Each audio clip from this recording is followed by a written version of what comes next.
278 du Code des obligations. La vente de la chose d'autrui est nulle. Code civil livre 3. Lorsque une personne acquiert de bonne foi et par juste titre un immeuble, en prescrit la propriété par 15 ans. Donc, la propriété de cette parcelle à ce jour est prescrite.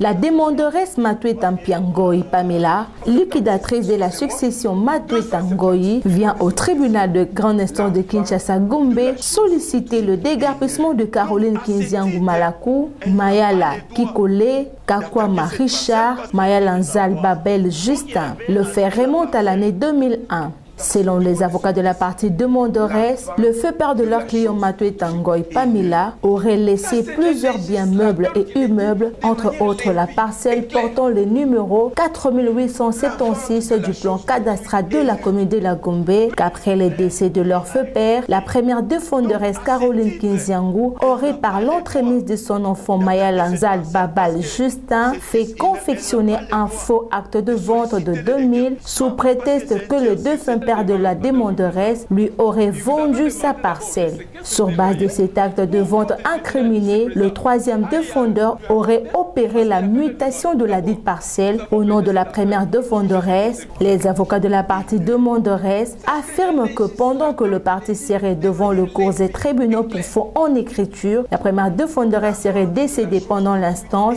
mais avant sa mort, cette dernière aurait en 2018 cédé la parcelle querellée au deuxième et troisième défendeur au préjudice de la partie demanderesse. À l'audience du jour, les avocats de la partie demanderesse soutiennent qu'il n'y a jamais eu vente entre le feu père de leur client et la première défenderesse. Ils sollicitent du tribunal d'ordonner le dégarpissement des défendeurs ainsi que de tous ceux qui occupent la dite parcelle, condamner les défendeurs au paiement de 5 millions de dollars américains de dommages et intérêts et dire la décision à intervenir exécutoire, nonobstant toute voie de recours.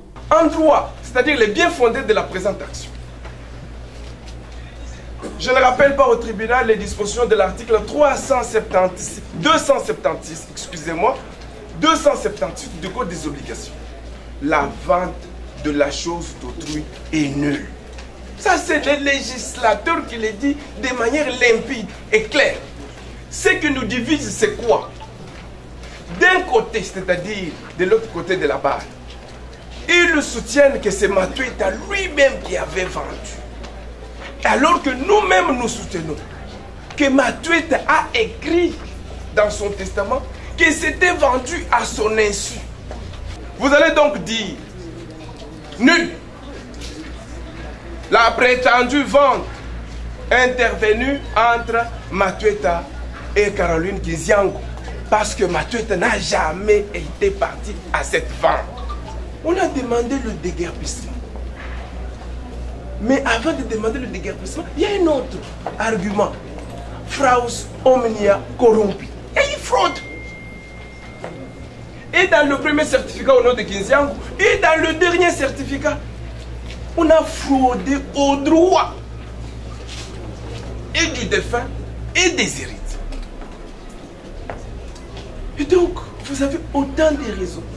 Accessorium sequitur principale. L'accessoire suit les sortes du principal. Le principal étant la vente. Puisque la vente elle-même, elle est mafieuse, frauduleuse, nulle. La suite ne peut être que nulle. Et donc, Madame le Président, vous allez au-delà de tout dire les jugements à intervenir. Exécutoire nonobstant tout recours. En plus, à 5 millions de dollars, mais en francs congolais, à titre de dommages intérêts, payables en francs congolais.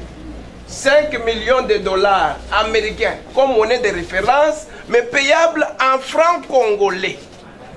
Venons sur nos moyens de forme. Nous avons soulevé les premiers éléments de forme, c'est le défaut de qualité.